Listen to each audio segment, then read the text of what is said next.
What's up, guys? Welcome back to my YouTube channel. It's been a while. I'm not sure. It's probably been like a year since I made my self-taught dancer story. I've accomplished a lot since then, at least for someone like me.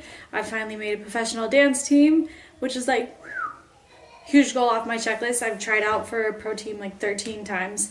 Not a joke. And I finally made one. I can't tell you which one it is yet, but I can tell you after I'm done dancing for them. I'm still choreographing and teaching classes. What's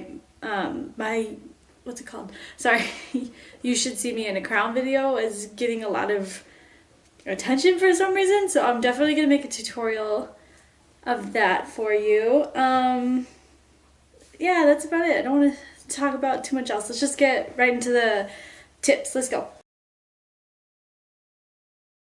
Okay, so tip number one is you want to enroll yourself in a ballet class at least once a week. There are plenty of teen and adult open ballet classes that will help you just refine your technique a little bit no matter what style of dance you do. I think it's absolutely necessary for any professional or amateur dancer to have at least a little bit of a technical background just so you can find out how to balance, where to hold your core, when to elongate and work on your lines. No matter what style of dance that you are specializing in, you definitely need a ballet class to back that up at least a little bit.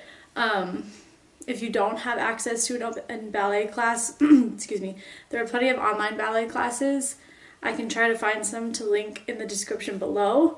And there are plenty of ballet tutorials on YouTube as well. Like YouTube seriously, like almost taught me how to dance, minus like the music videos and stuff, but like the more technical aspect, I definitely learned the most from YouTube. So yeah, tip number one, enroll yourself in a ballet class or like find some way to do ballet just once a week. Alright, tip number two, make sure you develop a daily stretching routine. I started stretching hardcore when I was like 15 and I'm about to be 24 next week. That's so old to me. But I've been stretching every day for the past 9 years. In the beginning, I used to stretch for like an hour a day, but like the older I get, the less time I have. I now condense that to like 30 minutes a day, and that works well for me because I've developed the amount of flexibility that I like. It really just depends on how flexible you want to be, and it's just something I work at maintaining every day. Again, there are plenty of stretching tutorials on YouTube. I even have a couple myself. I can link those as well, and I can also show you the tutorials that I learned from and I followed since I started this whole self-taught dancer thing. Again, YouTube has helped me a lot with that. So yeah, at least 30 minutes of stretching every day. You can come up with your own routine. You can do more back or legs, whichever you prefer. But yeah, I'll attach some video links down in the description below, and I'll let you know which ones help.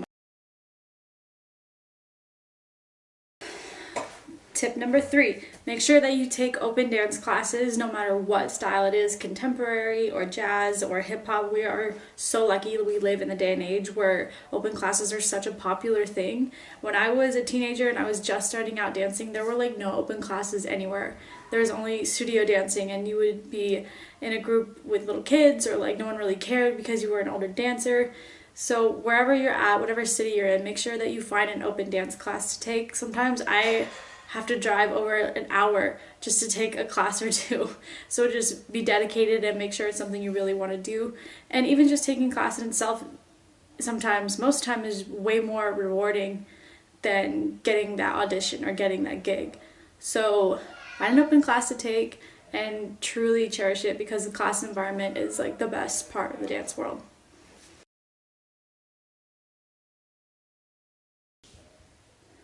Focus on me.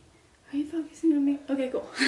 Okay, tip number four, practice freestyling every day, wherever you can, even if you're just sitting at a desk. I have a construction job I do in the mornings, and then sometimes I'm at the desk and I'm just like thinking of things in my head to do. Like anywhere that you can freestyle, truthfully, because you will be asked to freestyle at auditions, you will be asked to freestyle in class. Obviously, if you ever want to battle or do anything like that, freestyling is like the true test of a dancer's creativity and artistry and ability wise, I think. And you're gonna feel weird in the beginning because even I feel weird freestyling stuff sometimes. I'm just like, I feel awkward doing this. But, you know, if you feel weird, you could probably make it look cool if you keep practicing it somehow. And that's the great thing about dance, is that people are always coming up with new ways to move, new creative ways to look cool, to look weird, all that cool stuff. It's all cool all the time. So make sure you're practicing your freestyle every day to any song. Literally any song you hear on the radio, any song that comes on your iPod, just practice freestyling all the time. And finally, tip number 5, go to every audition that you can possibly go to. Seriously. If you feel uncomfortable, like, that's a good thing. I can't tell you how many auditions I went to that I knew I was gonna fail at, but I came out feeling better anyways because I put myself in an uncomfortable situation and was like forced to grow because I was in like this crash course of a learning experience.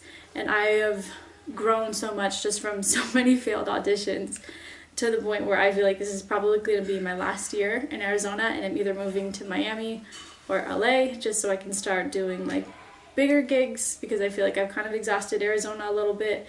But it's taking me this long for me to feel comfortable enough to say that. So seriously, go to every single audition you can. I've been to so many auditions here where I knew I wasn't gonna do well. I always have a hair tie on my wrist.